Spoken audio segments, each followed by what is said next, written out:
We're going. Boys. Hey, boys. Boys. Hello. We're back at it again with another episode of the Wine Boys podcast. Today we have our second ever guest, Mr. Mackenzie Graves. But Zach, tell us about your socials. Okay, yeah, let's talk about social media. First of all, let's talk about the social media for the Wine Boys podcast. You can find us on Instagram and Twitter, Wine Boys Pod. That's boys with a Z. For all of your wine suggestions, silly videos, and Reddit forums, wineboyspod@gmail.com. Doing a bunch of ill shit with my friends on there. We're on YouTube, full episodes. Please subscribe, like, give us a 5-star review. We don't want to start OnlyFans accounts, and we do have children that have to go to college. So a 5-star review on Apple Music and Spotify would be great. Thanks, boys. Boys, you can find me at Lord Gerald on Instagrams and Twitter. You can find me on OnlyFans, parting the seas like Moses and then stroking it till I get home. Boys, you're going to enjoy. Before I leave, let me plug my social media. I'm at the Zach Edward on Instagram and Twitter. That's the Zach Edward. Just search Zach Edward in your search bar. Absolutely no comedy dates. I will not be doing Zoom. I will not be doing Zoom meeting comedy. I refuse to do it. Something about not having somebody laugh at me is kind of a self-esteem killer, to be honest with you. So would enjoy, however, doing silly stuff on Twitter and Instagram. So peep those pages. Working on a new YouTube page as well. Still holding firm on not getting on TikTok. Trying, but getting dangerously close to at least getting on there for content purposes. And then, yeah, that's pretty much it. Yeah. Boys, you can catch me on OnlyFans right now, stroking it while singing Imagine by John Lennon. You're going to enjoy this episode today. It's with our second ever guest, Mackenzie Graves. He's a New York-based stand-up comedian. And enjoy the show. I love you.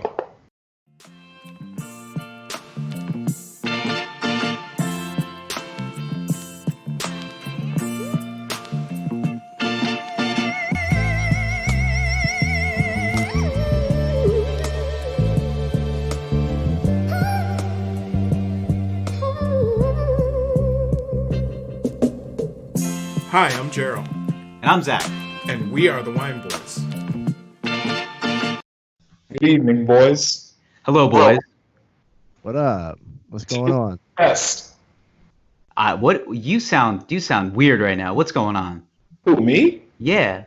I'm not using the fucking microphone because You doing jumping jacks? You sound sweaty. yeah. My little anus is puckering. Yeah, I got a new home gym. Got some kettlebells. Feeling pretty good right now. Go to Onnit.com for the supplements. No free promo. No free promos. No. Alpha Brain, dog. Alpha Brain. Well, in case you guys didn't notice, we have another guest today. Yes. Mr. Mackenzie Graves. Already self-promoting. I love it. Absolutely love it. Get on this ad train or it's leaving without you. Exactly. I'm trying to get pre-sponsored. They can catch me, they can pay me in the back end, Yeah, exactly. It's that downside guarantee that you're looking for. I want that Joe Rogan money, baby. What's up? Don't worry. You got plenty of time. You got plenty of life left. Shit, now that Alex Jones is off YouTube, I'm going to fucking start selling the meals ready to eat and shit. That's a good idea because somebody's got to do it. Apparently his fucking plan was all about just like rub this shit on your gums. It's not cocaine. Like it's not. It's not. I know I'm pretty wired. Uh-oh, Gerald froze. Shit. Yeah, he froze on us. I turned off my video because it said poor connection. Oh, well, it's now super weird because all I see is like this screen grab of your smiling face. That's all I want. I just want looking at you smiling the entire time. It's really distracting. Who is Gerald? You'll never know. Those eyes. Bro, I feel like I'm killing every time I open my mouth, It's just Yeah, you are. I was to say We're just here. I was saying that the crowd of one is murdered. So congratulations. So all right, boys, we are here with Mackenzie Graves, stand-up comedian out of New York City. He is. I mean, I've listened to some of your shit, man. You're. I mean, it's pretty obvious that you're a funny guy, but you got dropped a new podcast earlier this week. Yes. I listened to the first episode. It was very awe-inspiring because I too have a fascination with Papa John. So it's all good shit. So so we've been kind of just trying to swim through the corona and get to the other side of this thing. And we figured that there's no better way to do that than to get perspective from people that are legitimately in the shit. So like you're in the city right now. Mm-hmm. People read the news, I'm assuming. And I would state that New York is in a bad place right now.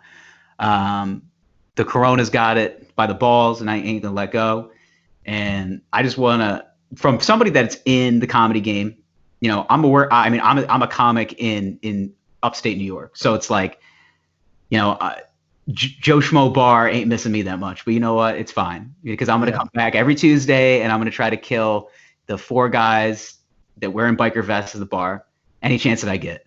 So I just want to know from your perspective, like what's going on with you? How's your head? Like, where's your head at in the game? Like, how are you feeling about everything and what's going down? I mean, shit kind of sucks. I mean, everything. All right. So all the bars and so all the shows have been done for like maybe 2-3 weeks. I remember I did my last show like right before they did all the bar shut down, and it was very strange. Because I do a weekly show at the Shrine in Harlem, and you know, so there's some people out that just didn't give a fuck, and that was cool. They were rocking with us because it's the hood, so they're like, all right, Corona, you know, get the fuck out of here, Corona. I ain't afraid of you. And then I'm telling you, within a course of like maybe 3 days, everything changed. Like everything out here is like locked down, closed. There's like nobody in the street except homeless people. I don't know how the fuck they're eating. In fact, I think they're eating each other because they're disappearing.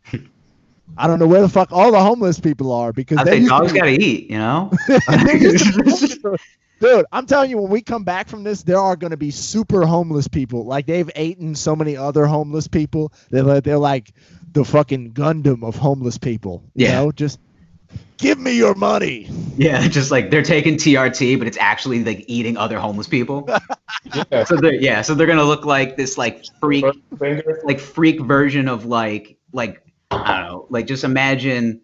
I'm assuming like Olympic athlete, but also homeless. That could also, but he's eaten so many homeless people that like he can just hop into the like Hudson River and just be fine.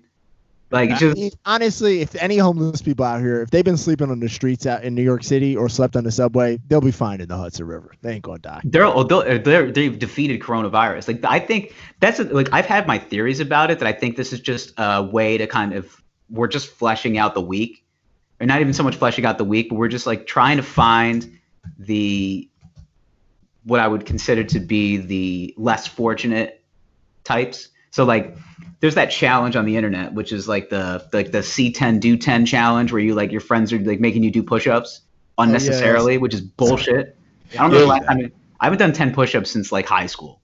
So like, so somebody's telling me to do 10 push-ups unnecessarily. We come up with this theory that we think that's the government basically saying like, listen, if you can't do push-ups, like we're going to try to kill you. Like it's just, and we're going to like, come on, like if you can't, you got to figure it out. So now now I vigorously have to do more push-ups. So how many push-ups are you doing a day now? Like real push-ups? Me? Yeah. Like 4 or 5. Sick, man. Like, let's say half of 10. I'm about halfway there. That's good. I'm proud of you. I ain't dead yet. So. Yet? Yeah, exactly. So. I gotta say, other than homeless people, there are still drug dealers out. So if you need cocaine, I mean, I don't know why they're still out. Bro, I've been walking to go get groceries, and it's like, you know, it's like 1 o'clock in the afternoon. This guy walked by, cocaine. It's like, who, sir, who is buying this? Like right now.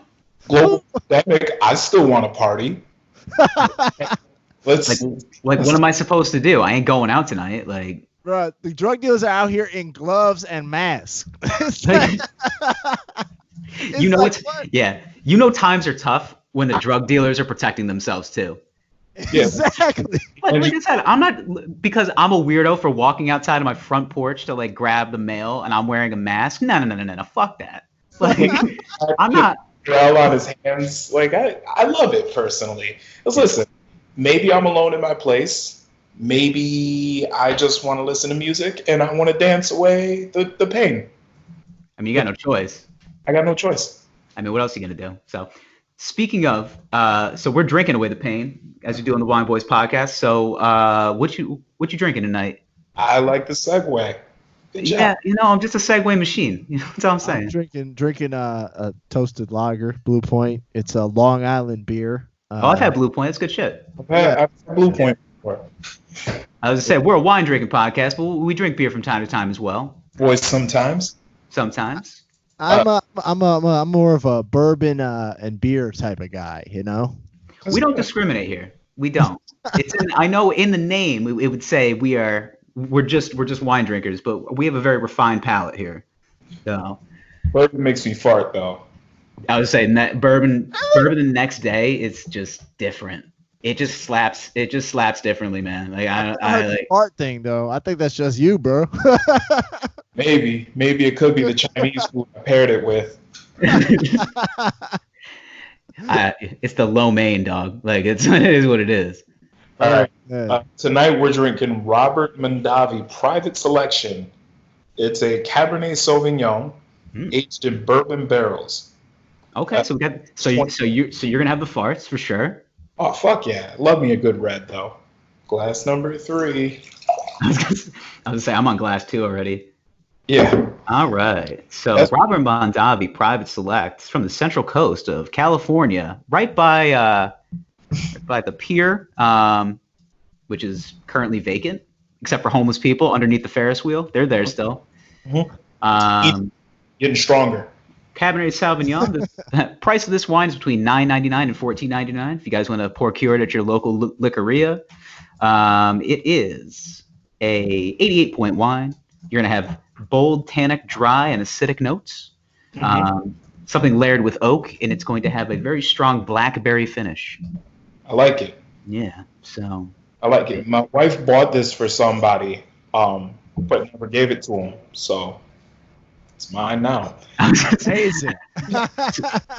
You got re-gifted? That's right. Nice.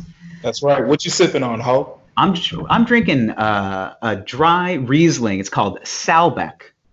It is 2017. This is a girlfriend's favorite of hers. So she let me have a little sip. So it's a goodie. Hold on, I gotta get some research done. So nice, rich and white. Yep, just the way God intended. Rich and white. Just the way God intended. So this Salbeck Riesling is from New York State. It is a 89 point wine, dry, very acidic notes, strong apple pear flavor, and a little bit of minerals.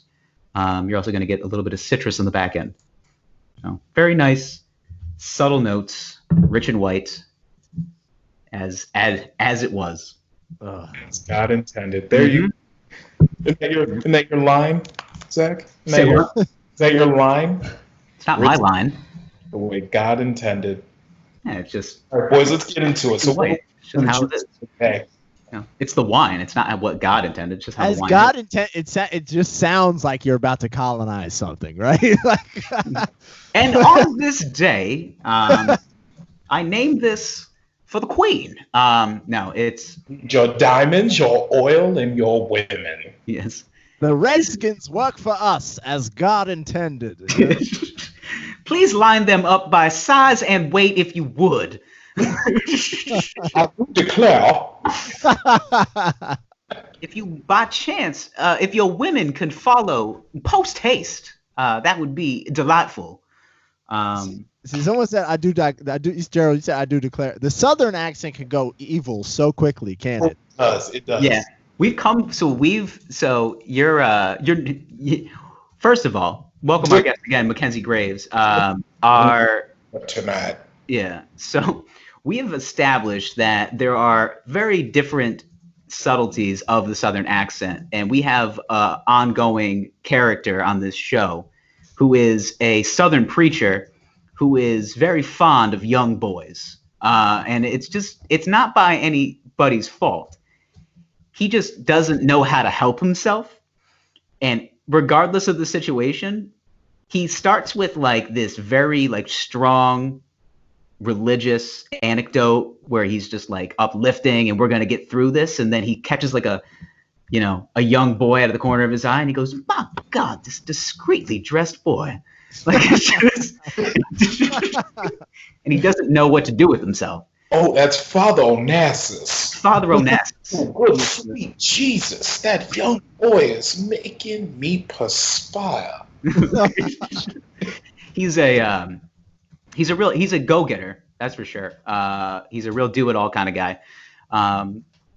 Surprisingly squeaky clean record, which that's the biggest thing. I think he missed his calling to be in the Catholic Church, not the Southern, whatever the Southern people are doing. Man. Not a Baptist.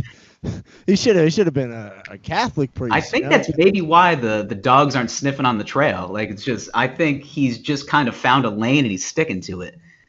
But this is the kind of gentleman that shows up at church. He's dripping in juke cologne. He's confident, like he's gonna have a sexual relationship with your auntie. Like, that's gonna happen. But there's also this dark side where, a boy in a cummerbund just comes sweeping across the room and it's like, Jesus Christ. Like, what am I supposed to do about this? Like, it's just, it's unobtainably dangerous. Like, I see God in the eyes of a hairless 12-year-old boy. Yeah. So, Lord. It's not his fault, But so this is what happens when you're stuck inside because of Rona. I've just decided I'm gonna call it Rona from now on. Rona? Rona. I feel like it's just kind of like a rough and tumble like older woman. He's got like a big like arm tattoo. Oh yeah. I might have a cousin named Rona. That makes sense. I don't know, probably. I feel like I've met some Puerto Rican girls with that name, Puppy. Yeah. Rona has a Betty Boop tattoo, 100%, or Tweety. It's on her like her ass cheek. It's on her titty. She's wearing a wife beater and she's pushing a stroller around. Like, yeah. Long big nails. Oh yeah, with her name in it. the acrylic nails, and she's the kind of girl that like shows up at the pharmacy and you can hear her because the click clack of the nails like on the counter. Like, all right, Rona's here. Excuse me, I'm here. Rona stabbed a boyfriend before. Oh, for sure. 100%. Yeah. She's killing old people for the fuck of it. She's like, what Rona do this week? She goes, she just took out Malcolm last week. Malcolm's dead now. Damn. All right, so we here in the house. Just what you guys up to mostly? You work from home? Yeah. Also from home right now. He's supporting a child. I'm supporting a drug habit. No, I'm just kidding. Nothing crazy. Just. We're from home. This shit is boring. It's not even so much boring anymore. It's just, I'm fucking just disheveled by this thing. I got a pre-existing condition already. So it's like, I'm one of those like at risk. So what the news does is instead of making you feel better about it, they don't. They just go like, hey, what would be good for you? Nothing. Stay inside. Go, hide under the bed if you can. In fact, if you can't hide under the bed, get inside the closet if it's big enough and just roll the bed inside it. Like, it's just like, have you ever tried sanitizing your mouth? Yeah. Have you tried drinking bleach? You know, the old adage goes, if you can't get coronavirus, if you're dead. So it's just. I got a funny story for you guys.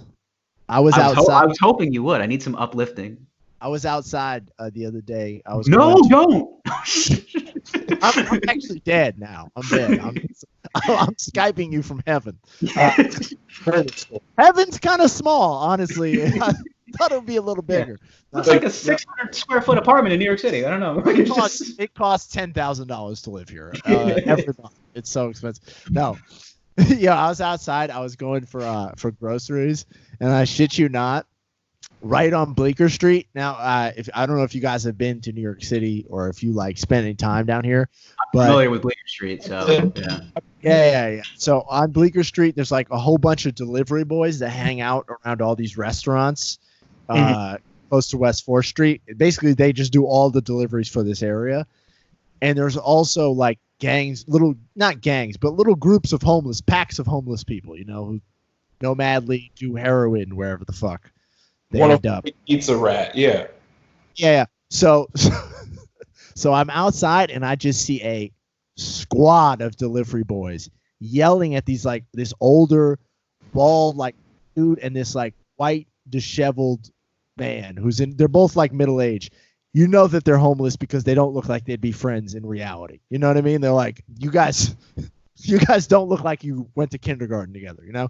So they're the two homeless guys are like yelling at these delivery boys, and delivery boys are getting heated. Now the delivery boys are all like young, you know, they're all like 18 to like 22. So they could scrap, you know, they're like, and they start coming over to the homeless guys who are like maybe across the street.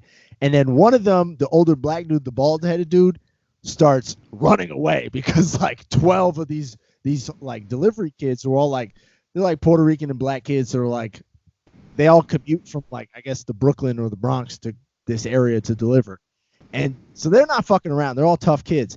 And they start hopping over the car. All right. So this guy runs across the street, is hiding, like runs behind a car. They start hopping over the cars and beating the shit out of this guy. I don't know. At first, I don't know what is happening. I'm just like, oh shit. My girlfriend's like a little white girl. She's like, oh my God, what's going on? I'm going to go call the police. I'm like, baby, do not call the cops and just stay back. Do not go near these fucking kids. And then eventually they all get off him. And then one of the kids, like one of these Arab kids with long hair is like, stop trying to steal our fucking bikes. And I'm like, well, the homeless people might have tried to steal their bikes. That may be what happened. And if that's true, I don't feel so bad, man. If you're stealing the bikes for heroin. And after that, we left to continue to get heated. And I was like, I don't want to be here when the police come because I have a lot of weed on me. Yeah, I was gonna say that. It sounds like New York City. That's basically. Yeah. Honestly, dude. What a ringing endorsement.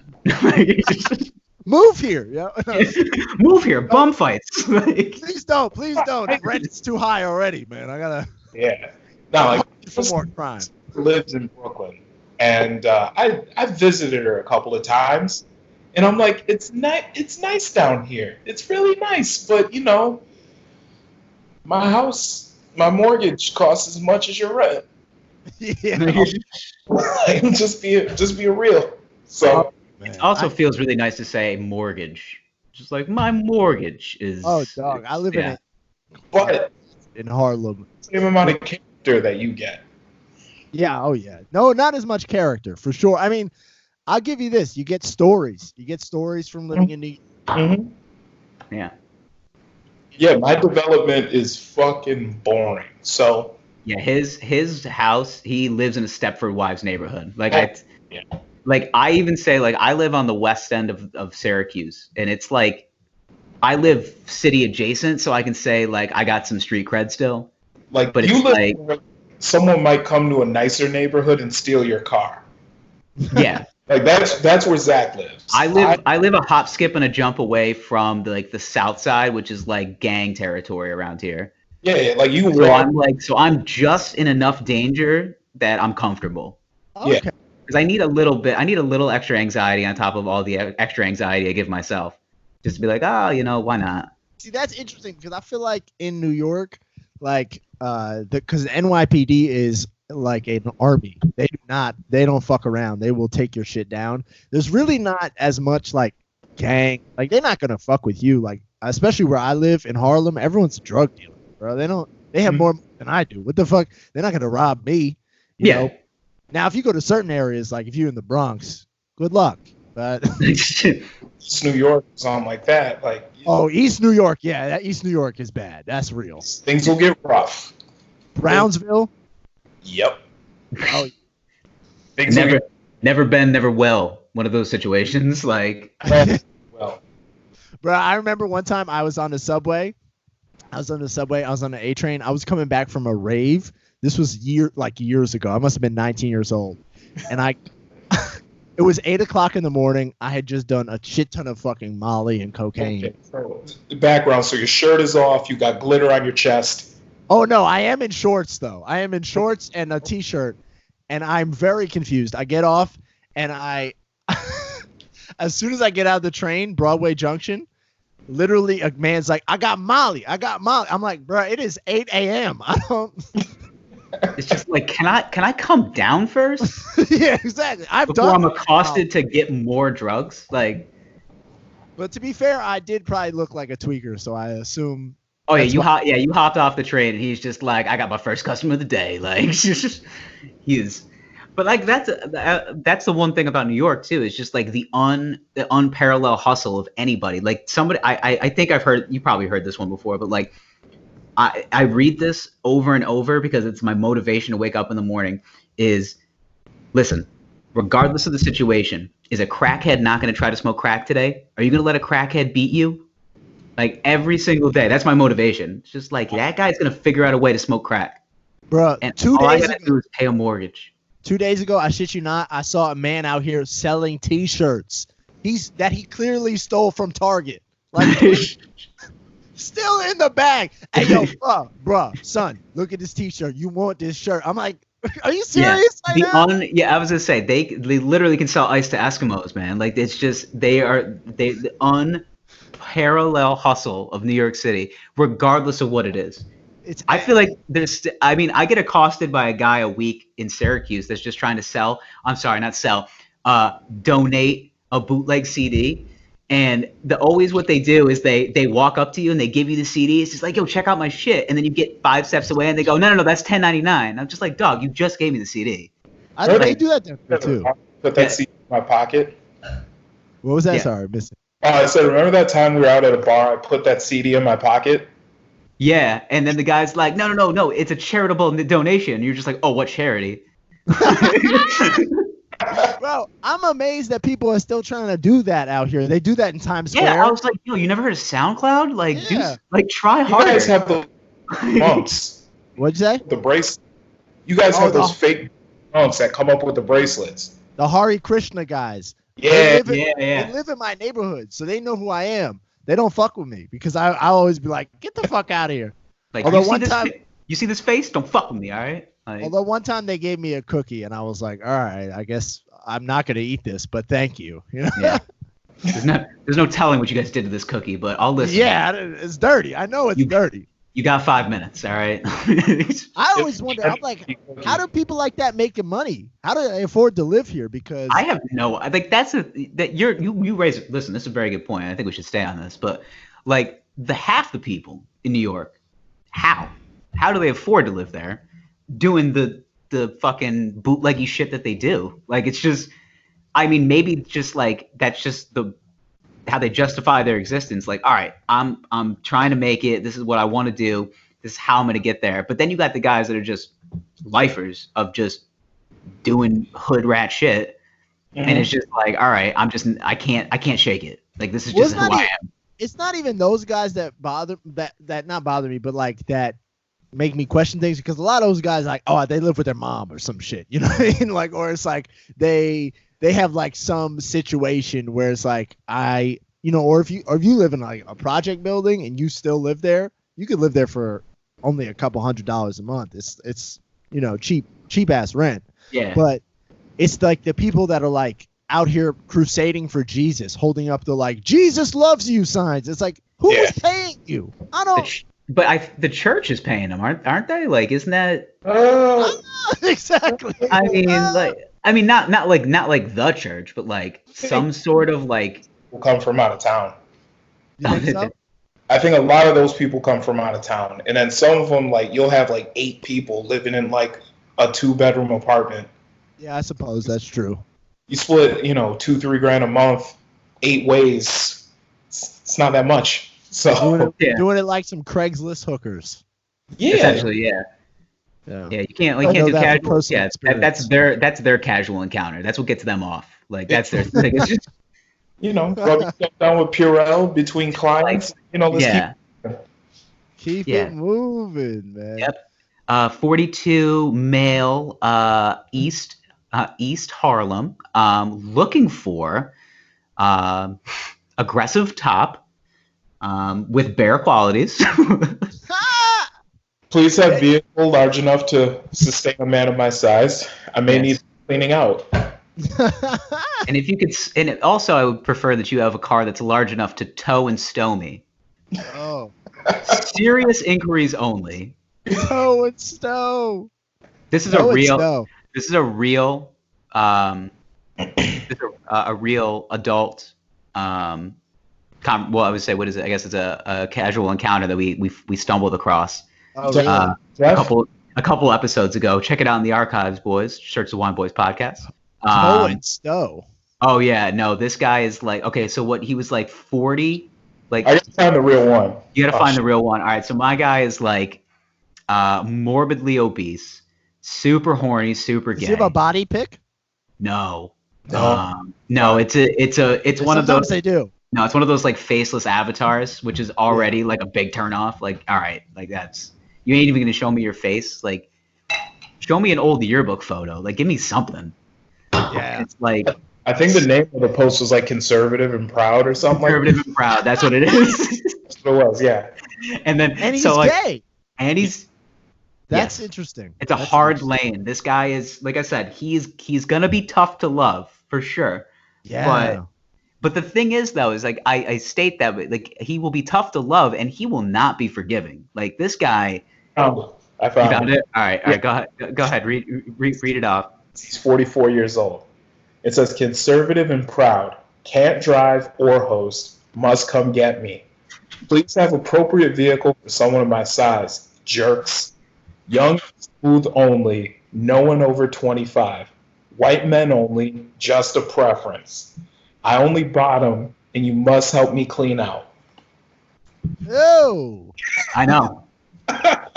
Jesus, I cannot believe that's a real ad. I was gonna say, I know the questions you have. First and foremost, how does someone clean out a man that size? That's really my first question. That is way too much for me. Oh man, that's a lot of.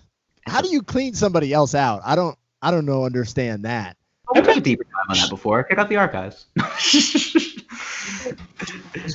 I have no idea. Mermaid gloves, ones that go up to the elbow. Yeah. Yeah. Oh, you gotta really get in there. I gotta and then like shoot water up there, and then have him pass it out. Do it a few times, comes out clear, and then and then it's like, yeah, we're clean. All you can do, man. I do like that he was like, I only bottom, so he's not trying to fuck you. He's taking an aggressive stance. He's conservative and proud. I mean, it's honest. I respect his honesty. He laid all the cards out on the table.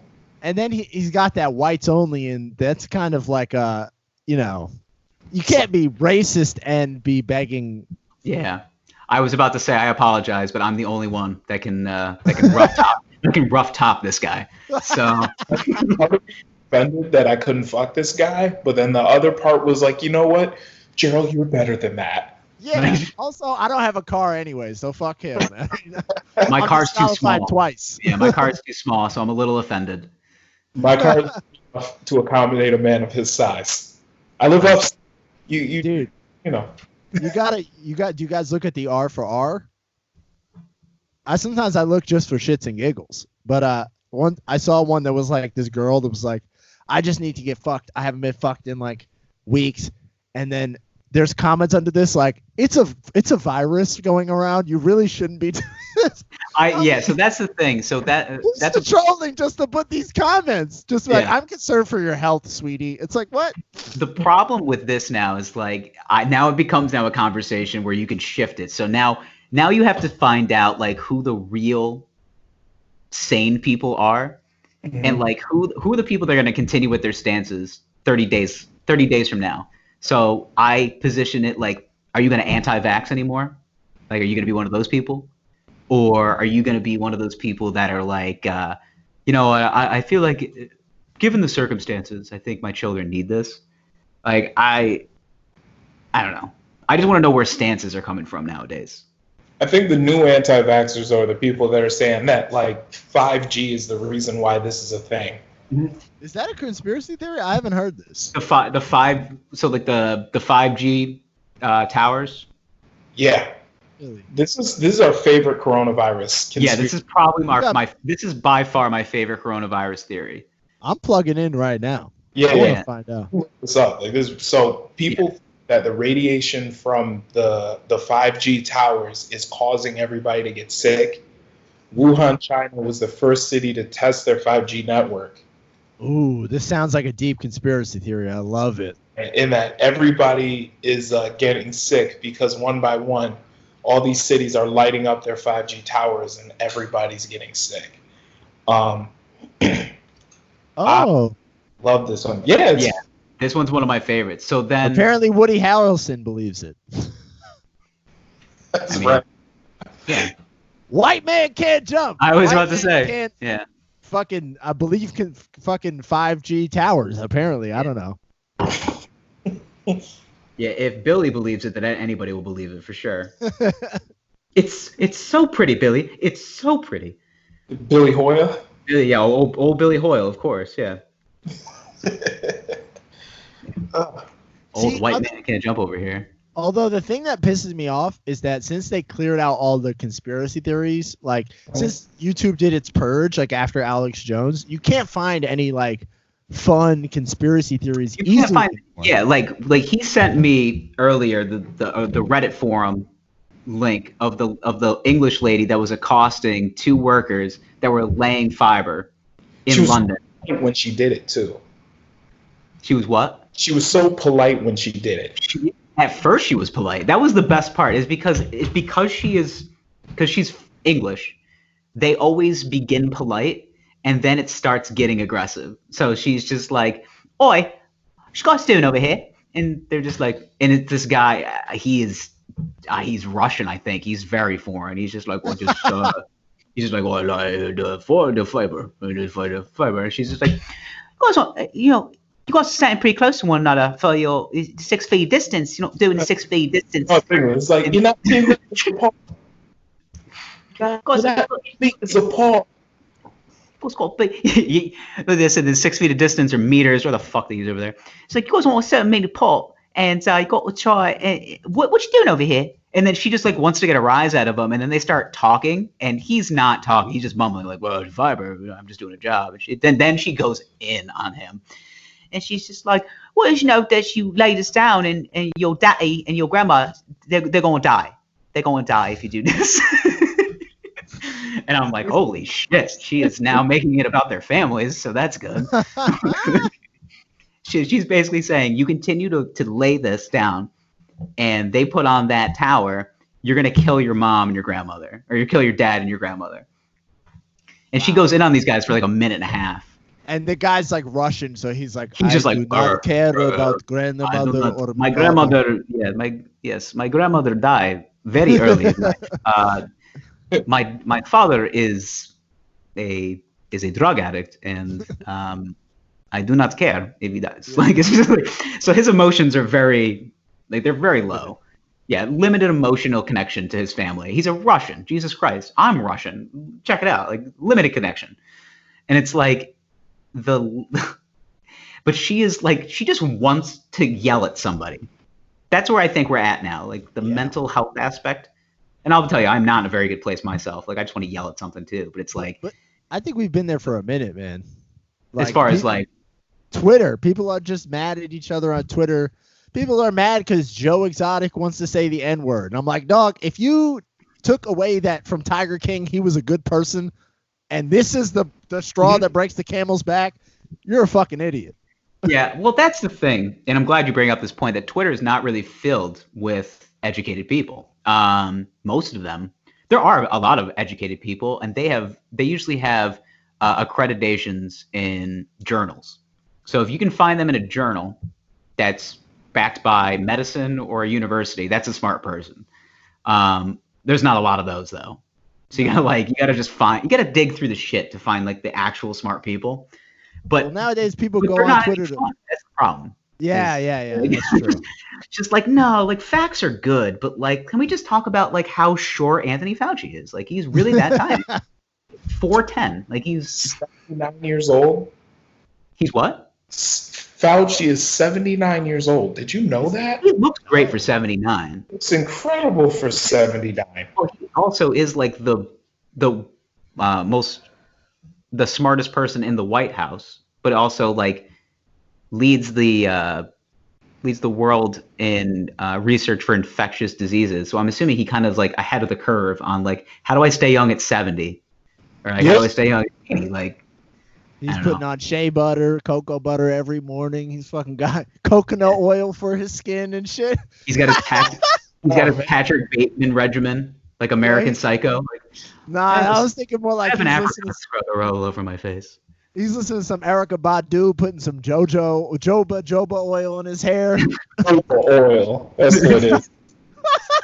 The natural curls. Just Fauci's woke as fuck, dog. Fauci's upset because all the barbers are closed. He's cutting his hair. Listen to I Am Not Hair by India Irie. He got a dashiki when he puts on when he gets home underneath the suit. One time, I wish I was at a press conference like, Fauci, take out the African pendant. I know you have one. Yeah, Fauci married a black woman. Oh, did he really?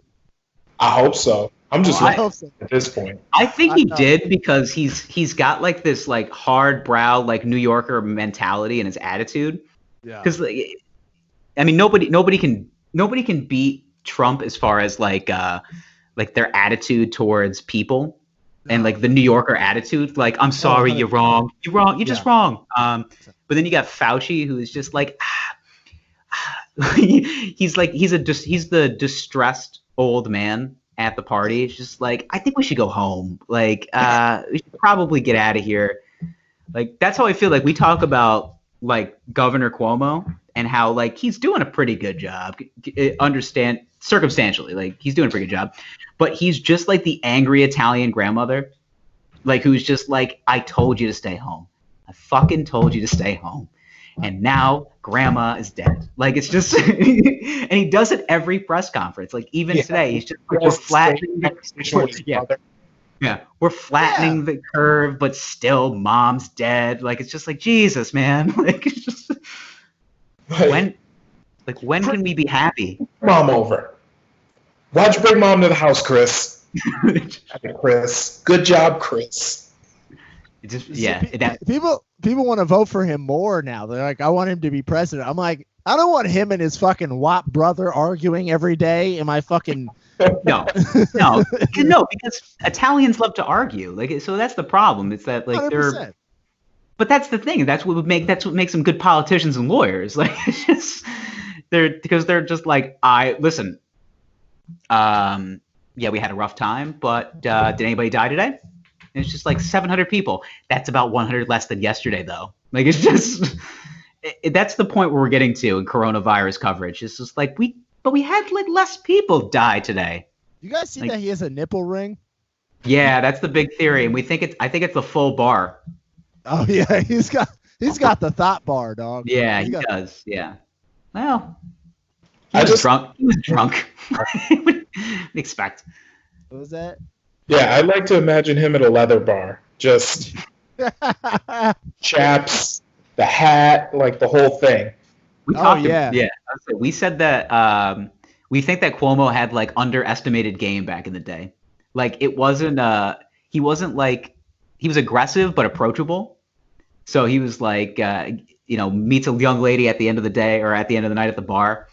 And I hearkened it back to like kind of like the old Christmas song, Baby It's Cold Outside, where it's very like he's aggressive, but so she'll be like, hey, baby, it's cold outside. What's in this drink? He goes, I don't know. Like, I guess, why don't you find out? And then she's like, I mean, maybe I'll just leave. And he goes, why would you leave? It's warm inside and it's cold as fuck outside. You should just stay. And then she's like, and like that's his game. He just uses logic.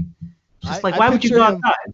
I picture him more like at the end of the night, he's the guy talking to the girl, and he's like, hey, a pretty girl like you, you don't want to go home like some dumb broad. You want to be smart and safe. Come home with me. Like he uses her self-esteem issues against her. Yeah. He insults her. Sleep alone again. Like he insults her and compliments her at the same time. You know what I mean?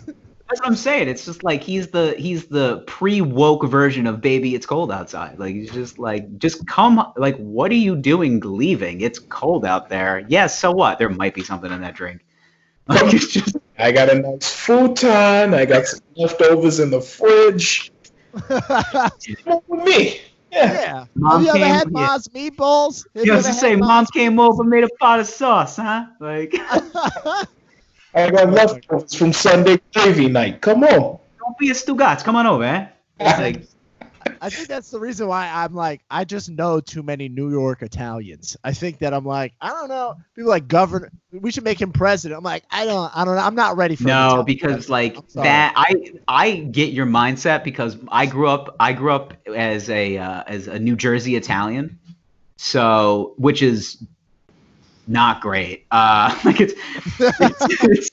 it's fun. It's fun at the beginning when you're a kid, when you don't really know how to like dissect everybody's little nuances and family issues. But then when I got to like 14, 15 years old, when I started going to these family gatherings, and we're over at my Aunt Donna's house, and my Aunt Donna's husband. What a New Jersey name too, Aunt Donna. Right? Yeah. With my other aunt Joanna Donna. Yeah. Joanne and Donna. Doesn't get more Jersey than that. So there's. Doesn't she? Say what? Donna smokes Marlboro Lights, doesn't she? She did actually. That's funny you say that. Joanne has like leopard skin pants. So my aunt Joanne was very fashionable, but she used to, a lot of the stuff that she used to wear was like very like tight, sequiny, like not tight, just sequiny. She had a big infatuation. She loved mermaids and sequin. Go figure. That's Jersey. Mermaids and sequin. It's also the name of my memoir. So it's basically, we go to my Aunt Donna's house. Her husband, second marriage, is a exec for Pfizer, the pharmaceutical company. So they're doing great. They're doing fine. So the party's great. But you then start, as like you got older, like when I was like 8, 9, it's like, I don't see anything wrong with this family. Like everything's fine. And then you start figuring out somebody married to pharmaceutical rep family. And then it becomes like more interesting. It's like, man, Donna's been in the bathroom a while.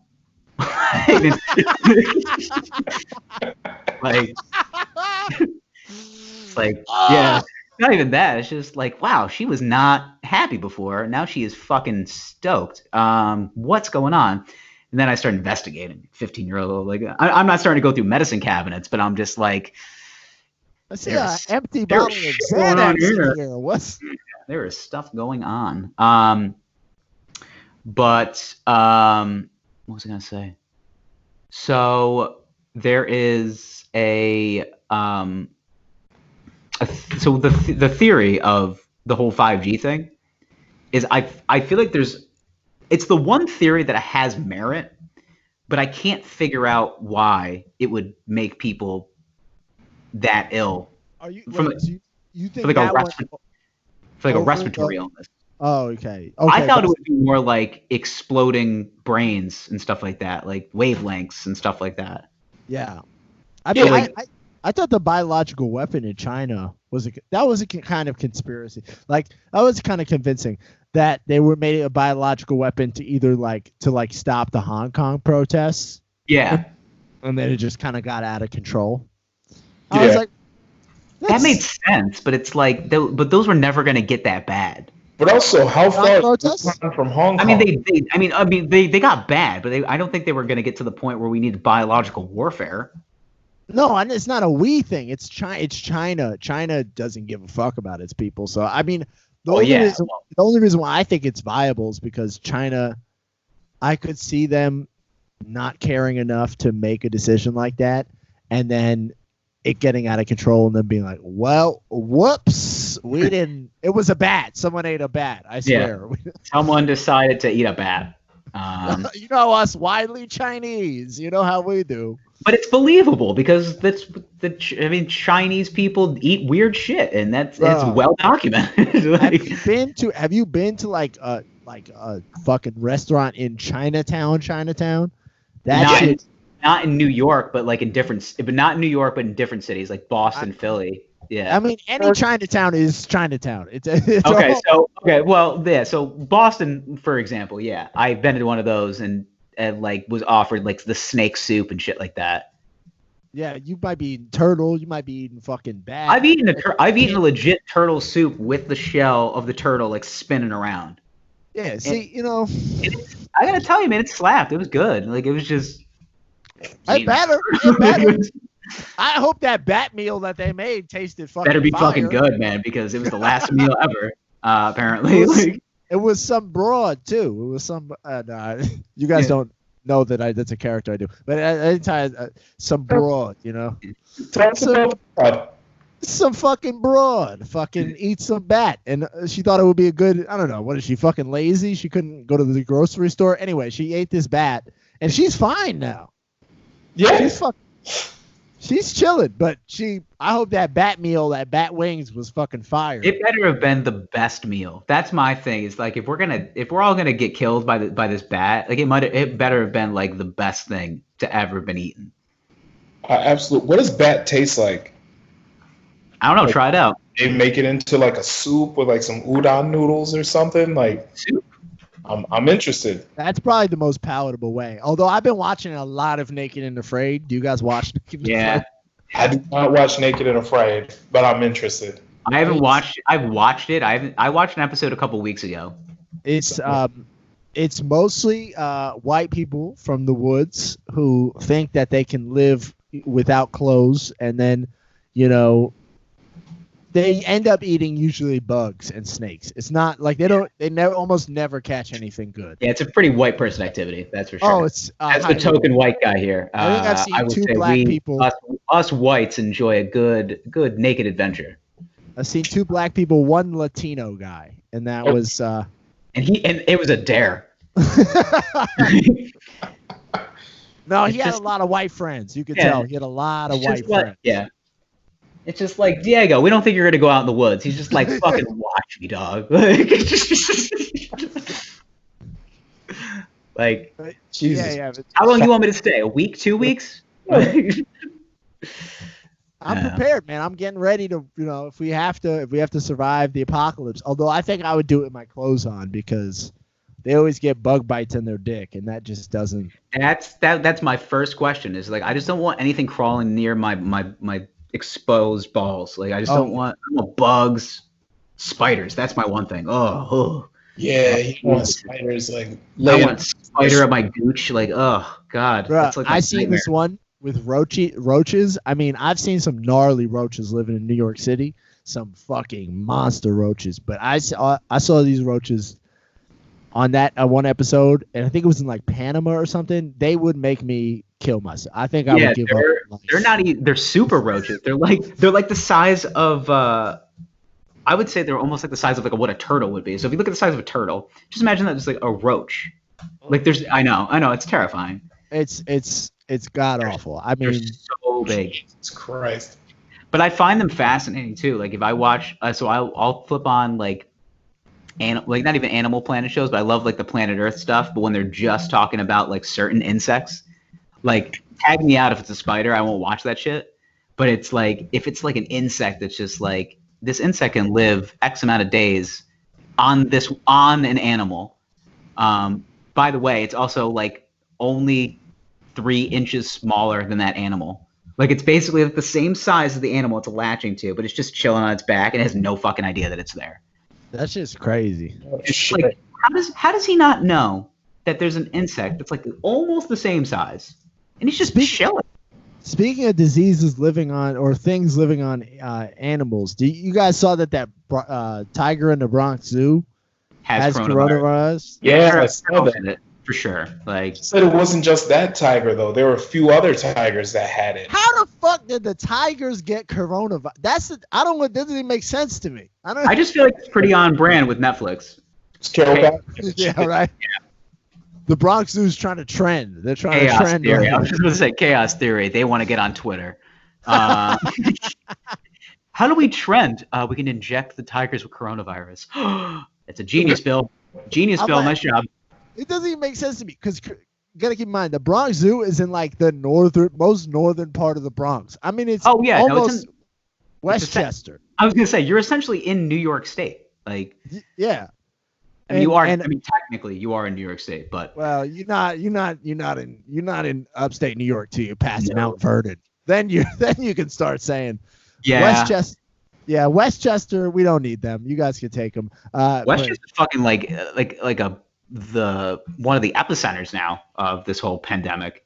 I didn't realize how. I was because the way we get one of those like heat maps in our area. So like we live in like the center part of New York State. So we have like a heat map of like all the cases. And it's just like red is bad, yellow is, not so bad. And then I go scroll over New York City and obviously it's red. Yeah. But then you go to Westchester and it is like pink and it's like, holy shit, why is it so bad there? I think it's some lawyer came back and it spread like wildfire. I think it was like a Jewish lawyer, not to, cast blame on anybody, but it wasn't the water supply. We started recording. I'm blaming Jews again for this. No, he came back. No, it's just that he spread it. he spread it in his community like mads, and then because they don't listen to the government warnings, and then that's what happened in the super Orthodox community. So it's same. My brother lives in Midwood, which is it's like right. It's maybe like 2 stops above Coney Island, 2 or 3 stops above Coney Island. So it's like South Brooklyn, and I'm telling you, he lives in like super Orthodox and Hasidic Jewish neighborhood, and like they're still kind of going about their business like nothing's going on. That's the thing, because I've heard these theories about the Orthodox Jew community about how they're just like they're basically just doing things as usual. Yeah, but they're also very like business driven and very like stubborn as far as like their ways. So that's what I'm trying to figure out is like I don't know anybody close to the situation, so I can't just be like, hey, what the fuck's going on? Like, well, they kind of have their own ecosystem within New York City. Like they have their own doctors, their own fucking like businesses that cater to them, their own clothing stores, their own like schools. So it's like legitimately they're like, they are a living, breathing organism by themselves. Like it's just the thing is that anyone could do that as long as you vote. The only reason why they have that much power is because they vote in a block. You know what I mean? Yeah. Nobody else in New York does that. It's measles, now this. Just Jesus Christ. I mean, so they're out there like partying and shit, Yeah, for those that don't know, like there was a huge like measles outbreak among like the Orthodox Jewish community, like probably about a year ago, that just ripped through them in New York specifically. Yeah. Because I guess one rabbi just started spreading a whole bunch of anti-vax stuff, and then a whole bunch of people got on board, and kids died. That's all. Kids. That's sad. Kids died. I mean, yeah. And you had a very Drago moment there. If he dies, he dies. Like children, dead children. Gerald, have you been to Crown Heights? I've not been to Crown Heights. No. I'll tell you, Crown Heights it's one of the weirdest neighborhoods I think I've ever seen in my entire life, because it's like heavily Caribbean, and heavily Jewish, like super Orthodox Jewish. So like the mix. I was going to say they don't mix together though. They're very. There's no way culturally that works. No, like, they don't mix together. No, they're very distinct communities that are on top of each other. Okay, so it's just like this Cold War that's been going. Oh yeah, oh yeah, dude. You can see like the houses that are like really nice, and you're like, okay, we know who owns those houses, and then you like are in like the super ghetto buildings, and you're like, okay, yeah, I see what's happening here. Yeah, I know who's there. It's so strange, man. Really. I mean, I've ridden through neighborhoods before though. Like you'll see a school bus with like, Hebrew writing on the side of it, and you're just like, damn, where the fuck am I right now? Oh so, yeah. If you go to like South Williamsburg, it's super like that. I mean, gentrification is kind of closing them in too, because like all the fucking big money, what should I call it? Like the development complex, they want all Williamsburg for themselves. Yeah, but there's still part area that's like super Orthodox. Yeah, but it's just fucked because it's like I think that the coronavirus hit them hard. But if they don't listen, due to religious reasons, then I mean, has anyone checked on the Amish people? What's going on with them? Are they still churning butter? They're fine. It's the rain. Like I don't know, man. They're just. So like every single one of them is dead. No one knows. I think I told this story on a podcast, but like in my line of work, like, so I had to like deliver a whole bunch of shit out into like the middle of nowhere in like, upstate New York, and just so happened to be around a bunch of Amish people. And for some reason, whenever it was raining, you always saw the Amish riding their bikes in the rain, just like young Amish boys riding their bikes in the rain. I don't know why. Like, maybe it's a thing. And I want someone to reach out to us and tell us why the young Amish boys always ride their bikes when it's raining. This sounds like the name of a book. It really does. Like a book you read in like 5th grade. Young Amish boys ride their bike in the rain. Yeah, I don't know why. It was the most random thing, but I always noticed it would only happen when it was raining. And we made this trip like daily for like weeks. And only when it was raining, the young Amish boys would ride their bikes. Don't know why. The weirdest fucking thing. I mean, if you're gonna be any of those things, at least being Amish, you get to fuck. I went to a like boarding school in Maine. I went to like, all right, so that's a whole story I can get sidetracked on. But you already started. You got to go. Yeah. But let me just do this one part first. There was a Shaker community nearby, and do you guys know what Shakers are? Yeah. They're Amish people who don't believe in fucking. Yeah, I was about to say. So they're like internally, but like it's like a whole celibacy thing. They just don't. Yeah. They just simply don't. Yeah. I think there's like only one more of them left. I was gonna say, like, how do you get more Shakers if they don't make love? You have to recruit, man. You have to recruit. What? Yeah. I wanna know the sales pitch on that guy. Yes. Just like, welcome to our community. Couple of rules. Can't fuck. It's like really, at all. Like nothing. Yep, you just sit there, you churn butter, and you ride your bike in the rain, and that's all you get to do. Do I get to search the hub? Like, not doing that either. Hard pass for you, man. Yeah. Hard pass. Wait, are you trying to tell me that I can't just leave? I can't just go take care of my business? I'm good. No, I'm good. Thank you, though. You guys got Wi-Fi? If I can't fuck? Yo, can I get that Wi-Fi password? Like, what do you mean you don't have Wi-Fi? Like, what is Wi-Fi? Yeah. What is this Wi-Fi? We have parental controls. Yeah. I would love to see an Amish person like just scrolling through Reddit, mind blown. Oh my god. Is this what you guys have been up to? That's the quality content we need for this podcast. Like, let's just take a drive out to middle of nowhere, Amish country, Pennsylvania. Once this thing passes, obviously we can't do that now. Or what we can do is we can have some type of investigational discovery where we just all hop in the car, we just go to middle of nowhere, PA, and just find out that all the Amish are dead. from coronavirus. One of two things are going to happen, basically. Yeah. Or Just we're going to on the Reddit. finding Gone Wild Curvy. Wait, what? Sorry, it was. A young Amish boy finding Gone Wild Curvy for the first time. Just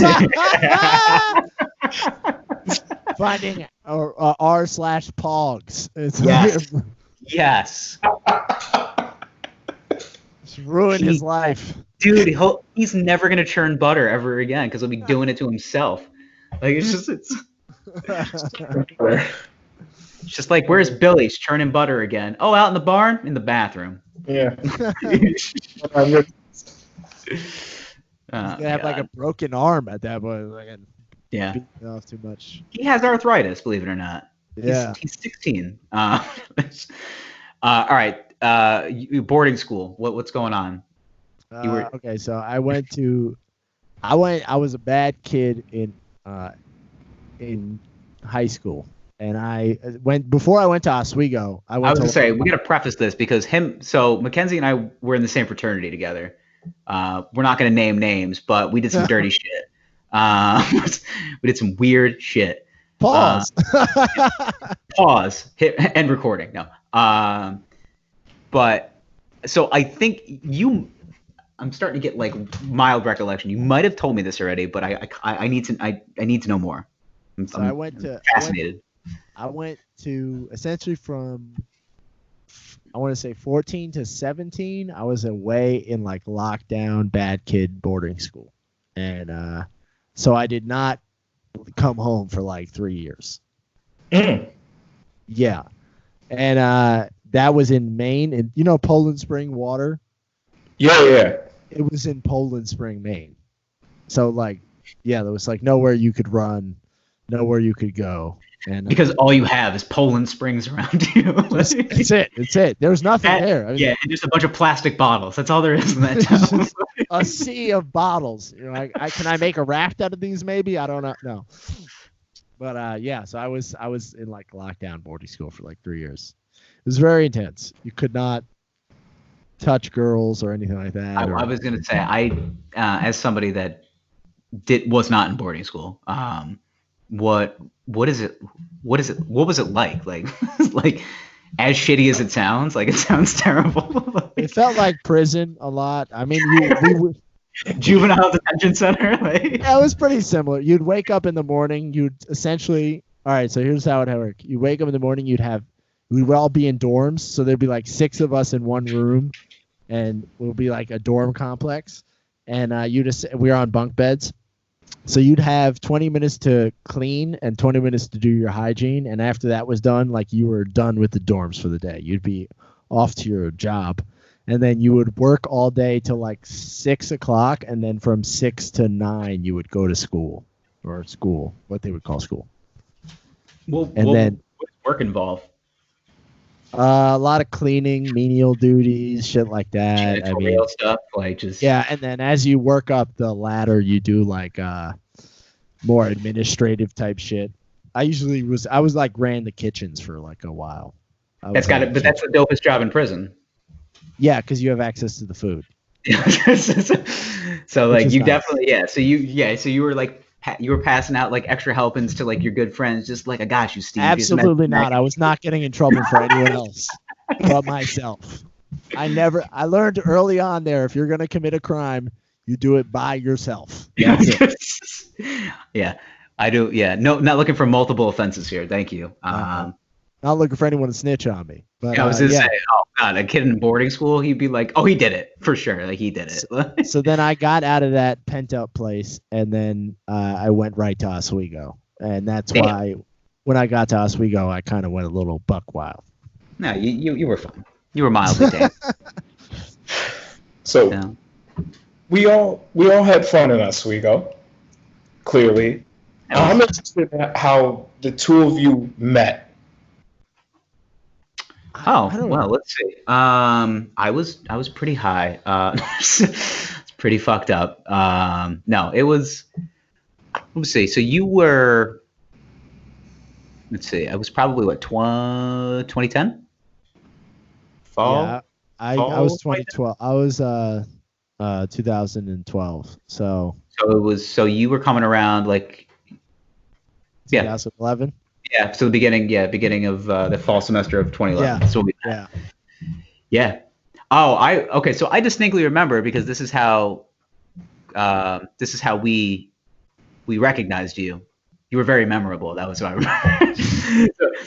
so I remember you would always come around and you would get so aggressively stoned that you would just become one with a couch. And I was like, yo, this guy is the couch. He is a couch. he's just so, and then people would come around you and like kind of surround you. And I was just like, all right, this guy is like for sure. Like people want to be around him. He's comfortable. It's like sitting on a couch and just kind of hanging out. I was, you gotta keep in mind, I would hang out and go like hang out after the bars, and I did not do drugs at the time. I was gonna say before this was before. At the time. At the time. Yeah, so we gotta preface this conversation. Yeah, at the time. So I would just smoke a shit ton of weed, and after smoking weed for like 5 hours, Shit.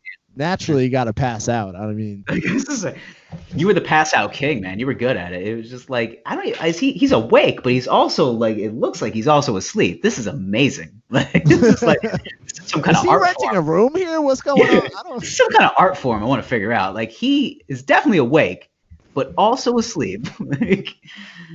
But yeah, so he would come around and he was a cool kid. So I was like, all right, well, should have him join our fraternity because that's usually what happens is if you like somebody, you want them to also hang out with you more. So it's so weird. It's like, I don't know, maybe I like was really fucked up that whole time, but nowadays, like I really can't recall shit, unless someone brings. Let's talk about nothing. Yeah, no, I'm serious. Unless someone brings it up, it's a lot of it's fuzzy.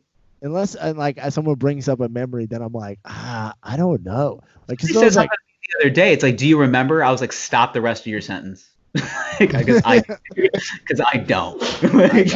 I don't, man. There's some stuff that is very memorable that I'll be like, okay, that shit definitely happened. But then there's like, do you remember this one time? It's just like, no, man, I don't. Like, I really don't remember that. I have to really think, You got to dig your heels in to hit the memory base that has mostly been drowned out by drugs and alcohol. Like it's just, and like I said, I don't think we've not gotten to the point where we're very full functioning people. So. I'm good now. I think. You're doing. Dude, you're comedy. So I mean, I'm in a bar.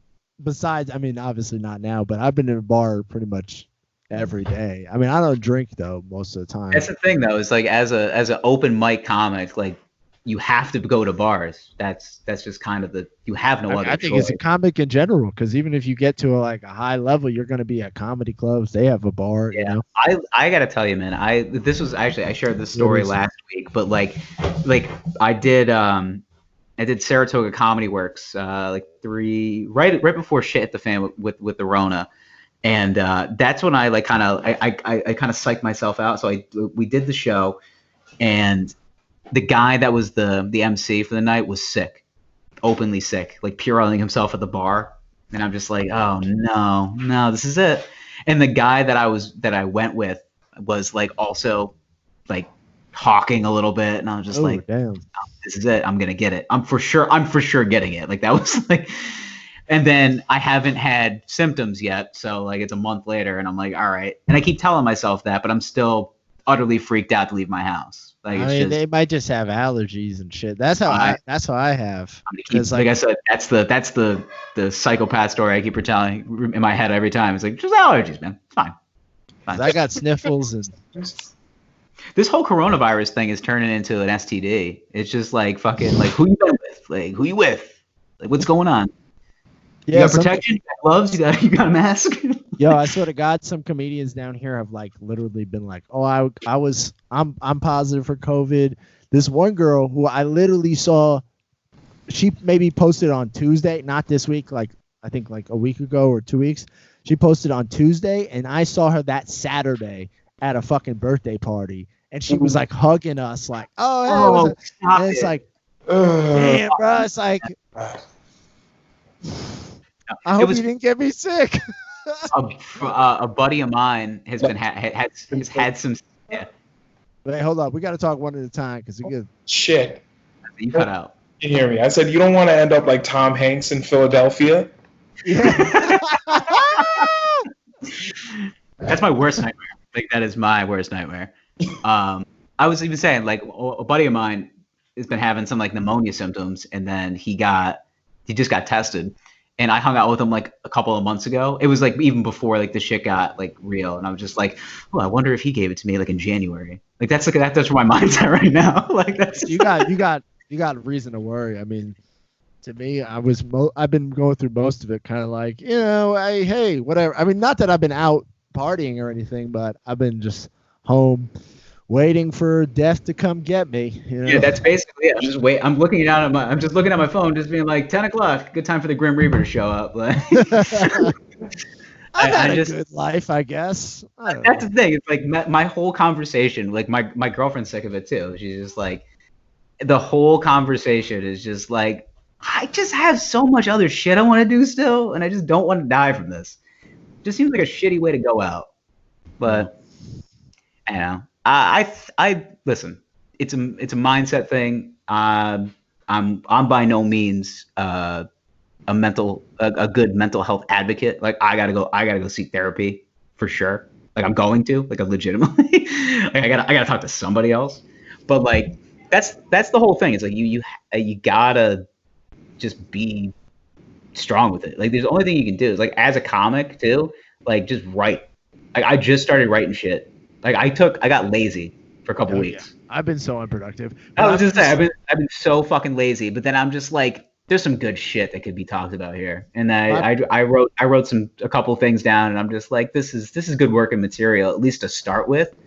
That when we can speak to a crowd without accidentally spitting on them, like that would be phenomenal to happen maybe in the next month. I don't think it's gonna be. But my big inspiration is like it's got to be out there, being out there and working. So it's like it's really hard for me to like think comedically when I'm home, just like doing nothing. Yeah, I'm there's trying to nothing work funny about these walls. Like wow, look at that. Oh yeah, I saw an ant cross the floor today. Yeah, it's just not how my brain works. My brain doesn't like. It's being around comedians and being like, oh shit, I want to be funnier than this motherfucker, or I want to do. Yeah, I want to I want to have the best. I want to kill. Yeah, I want to kill before the other guy gets a chance to. Like that's how. I mean, like I said, the last show that I did, it was a round table open mic, 12 comics, 2.5 hour show, and everybody besides like a couple of guys killed. It was a great crowd, and little did I know it was the last time I was going to do comedy for a long time. And I was like, I should have probably like documented it more. Like I just have like firsthand some anecdotes. It's like, oh yeah, it was a good crowd, and I took some pictures, but it's just like I probably should. Well, the thing is, like, I hosted the last show I did, comedy I did was I hosted my own show. And I was like, damn, I should have done more time. I should have done more jokes. They loved me, man. I should have did 15. I should have did 15, 20, man. Like, why not? Fuck it. It was a small crowd. It was maybe like 6, 7 people, but it was like, fuck it. I mean, yeah, for real. I mean, that's do comedy again. Yeah, that's my other thing too. Is like, I don't know when. That's what I'm nervous about. It's like I don't know the unforeseen. Like I just don't know when it's gonna happen again. It's like it's scary. It's gonna be what?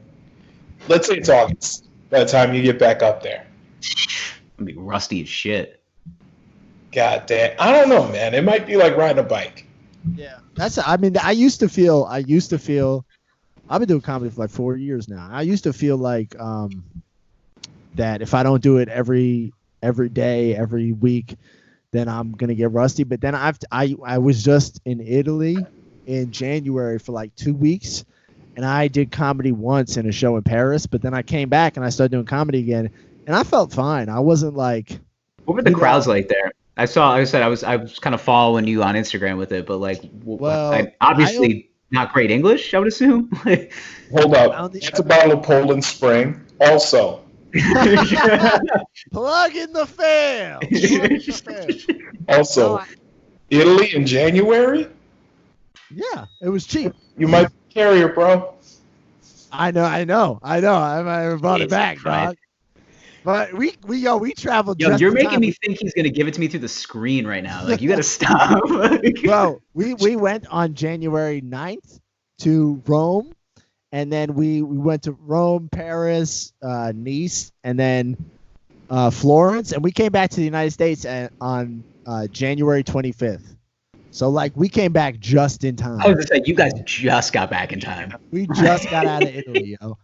And wow, good timing. Nice job. The crowds there, I did like a hostel show, so like most people spoke English because they usually so they were travelers. They were travelers, yeah. So they were coming from somewhere else. Also, there were a lot of young people. But it's weird because like my jokes about being biracial, so like some of this stuff they didn't, they're not gonna get on. Like, we don't relate to you, sir. Of being white, black in America, they're not. You know what I mean? They're gonna be like, "What?" Pick the greatest hits, all right? Yeah. So. Damn, we got COVID Graves on the line here. Damn. Yeah, we're just changing it up. COVID Graves. That's how you're going by now. Damn, shut the whole country down, bro. Like, damn.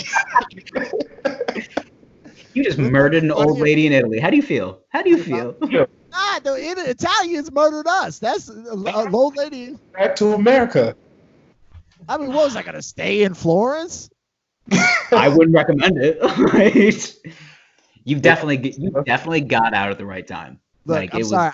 I love Europe and I loved being in Italy, but too slow for me. I cannot. I was like, I can't. You guys got to speed it up here. You're taking breaks every 2 hours. What is this? That's what they do. They take siestas. Yeah, no. Come on, New York. You got to speed it up for me. I was saying, my brain wants to go fast, and you guys are just like, nah. Exactly. All right, where we at, guys? How much we got here? I would say we. Oh, we're at an hour 24 right now. Oh, okay. How long are we gonna go for? I was gonna say, are you bored with us? I can tell. You want to play some 2K? I mean, I'm pretty addicted, honestly. I've traded my drug. I play games on my computer. So I play Civilization. That's the same game I play. And I like not the Elder Scrolls thing, right? That's what am I thinking of? What's Civilization? Civilization, Sid Meier's. It's like a strategy. Yeah. Okay. And I play Crusader Kings 2. That's my shit. You're like, I have no idea what this is. No, I play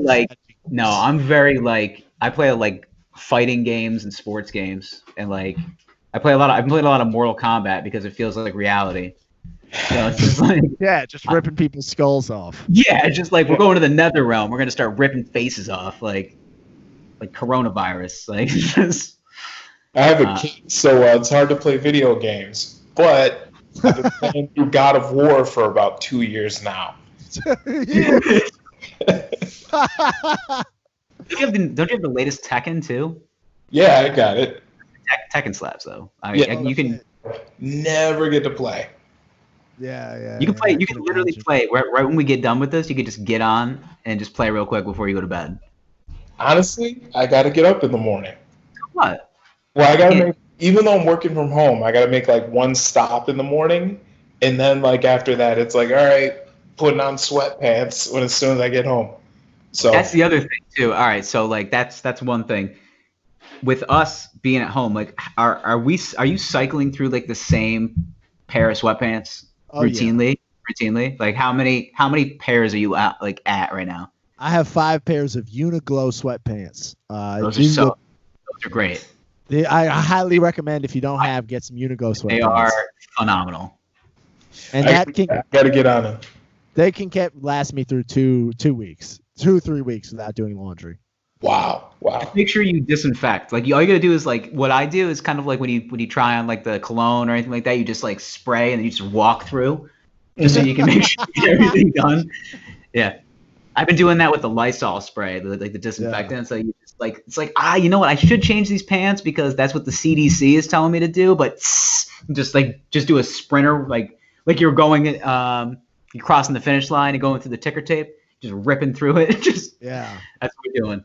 I do miss being fresh though. Like that that's like one of my things that gets me through life is looking clean and like having like a nice clothing fit on. It's you mean looking like a person? Like no, I'm saying there's showing up and then there's like, all right, this guy looks fresh. With a nice haircut. This guy gives a fuck. That's good. Yeah, that's Yeah, I'm at like 3 weeks right now without a haircut. Just I would say that's the longest I've seen your hair since college, and it's like you guys got like congratulations on like being like black and beautiful, but like I have nothing. Like I have basically me not going to the barbershop right now is just emphasizing how little hair I have left on my head. So now like. I get to the point where like I don't shower one day and I just like do the thing where I just push my hair down just to see like how little is left on my head.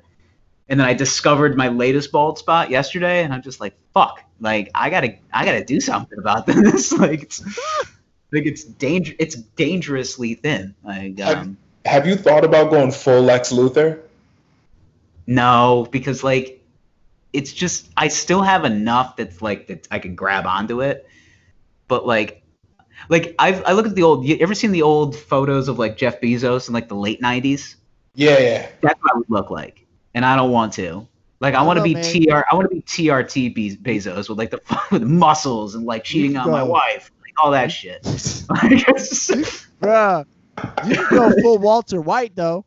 You can go. That I know, but Walter White going on. Yeah, but he's tall. It's like Bryan Cranston is a character. He's like a tall guy. So like I can't pull that off. I'm like I'm a short white guy with a skinny short white guy. And if I went bald, I'll be like, well, this guy doesn't look approachable at all. Like he looks borderline homicidal. Like where's the rally, sir? Zach, you know a lot of doctors. It's just like I mean, that's all I got left at this point. Zach, you know a lot of doctors. It's time to get on testosterone. Honestly, your T levels are probably normal because you're not even 30 yet. Just like get on testosterone. Fuck it. So I'm gonna start taking testosterone and minoxidil at the same time. Like just to start like feathering hair and then also like getting grossly aggressive on top of everything else. Like just. Yeah. I want an aggressive, like human growth hormone Zach. He's just angry. He's eating. He's fighting. That's what I want in my life. While I'm stuck in the house, that sounds like a good idea. Yeah, yo. You guys see there's like two things. You see the rise in domestic abuse claims? No. In the US? Yeah, way up. Way up. Yeah, domestic violence way up. And then two, in China. So in the areas where the pandemic is cleared and the lockdown is cleared up, the rise in divorce spikes. So like divorce is through the roof. Yeah. And China's never seen that, you know? So like what? There's gonna be a lot of single people out here this summer. I was gonna say it's a hot girl summer for sure. Like it's a hot single girl summer. Guys, I recommend coming down to the city. That, yeah. So because we're at the tail end. I mean, I guess we're fully into spring. So like cuffing season is now going to end. But like if you're with somebody and you're like you've been quarantined. I mean, listen, it's tough. It's tough on everybody. Summertime. This is my motto: bright colors, and we're loving ourselves. Bright colored short shorts, and we're loving ourselves. Like that's the trifecta. Yeah, you got to find things that you truly enjoy. Like all I've been doing recently is like just trying to find things that like make me happy. So like what I've discovered like today, one thing today. Here's my happy thought of the day. It's my good news for today, and it's not even good news. That's how fucked up I am. The good news of today is that we talked about this earlier, Gerald and I, is that like violence, like murder rate and violence across the United States down altogether, all 50 states. However, an LA-based rapper was murdered today. Yes. So I was just say on brand, at least things are staying the same. Yeah. That brightened my day. Yes, I saw that tweet and I was like, man, he should have stayed quarantined. What's he doing? I was like, listen, we might all be in quarantine, but LA-based rappers getting murdered in the street is never going to change. It's just good. It's just good, wholesome family entertainment. Like damn, boys, I got to take a piss. I was going to say, I think we're good here. So this has been it's been insightful. We appreciate your time. Do me a favor before you drain it. Shout out your social media. Tell us everybody where we can find it. Yes, you can find me on Instagram, Twitter, everything else. Couchlocked Mac, CouchLockkedMack. Check out from my podcast, Digital Decline. That's on Spotify, iTunes, all that shit. So check out the first episode. It was good shit. Like I said, he took a deep dive on Papa John, which we did an episode. If you check out our archives, just we've come to the conclusion that the sweat pouring out of his body is in fact the garlic butter that they shove into the box. Ew. Oh God, it's disgusting. But like, so disgusting. That's the thing is like a lot of Papa John franchises closed around here. So I still get like, especially in quarantine, I get murdered with pizza ads like every day, man. I think the only Papa John's I've seen in the city is in like East Harlem. I don't How even close think is that? Is it fairly close to you, or is it like? It's like on the other side. It's like Spanish Harlem. Oh, okay. 5 beats a day for 3 summers. Pizzas in 30 days. What's the difference? Exactly, man. It's crazy. Way too much pizza. If for anybody's heart, it's way too much pizza, regardless, Olympic athlete or otherwise. You saw he came out and said he actually didn't eat that much pizza or something? Of course he did. Like, if you ate that much pizza, like, you would legitimately kill yourself. Like, it's way too much. He's on his way to becoming the Joker. I think the Papa John will become the Joker. He's getting dangerously close to an origin story. Like, I mean, he's still going to be a shitty Joker. He's going to be the Jared Leto one. Nah, he'll be the Jack Nicholson one, dog. Yeah, like, I was gonna say because that's the thing is like I've noticed this too now in like the progression of Jokers is that they all seem to be getting more and more anorexic, like, Joaquin Phoenix a little bit more like portly, but like Jared Leto is just like this just tatted up anorexic bones out like Joker, and it's just like the best is Heath. Oh, it's not even close, man. It's like he died for it. He died for it. Yeah. He literally, like, talk about method acting. Like, that guy literally got so invested in a character that he killed himself. You can't ask Daniel Day-Lewis if you could do that. He's still here. So, he might. He might. All right, boys. I gotta piss like a fucking racehorse. Right. Thank you so much for having me. Yeah, we appreciate you you checking us out and coming on, and we'll talk to the boys next week. Bye-bye. Peace. Hey, bitch, you still on? Yeah. Yeah? You want to get nasty? Let's get gay. Okay. Yeah. All right. I'm going to stop recording, then start recording over again, and then we're going to do our intro. Okay. My audio is terrible, isn't it? So the problem is that we couldn't, like, we were dubbing, so basically you were going over everything we said.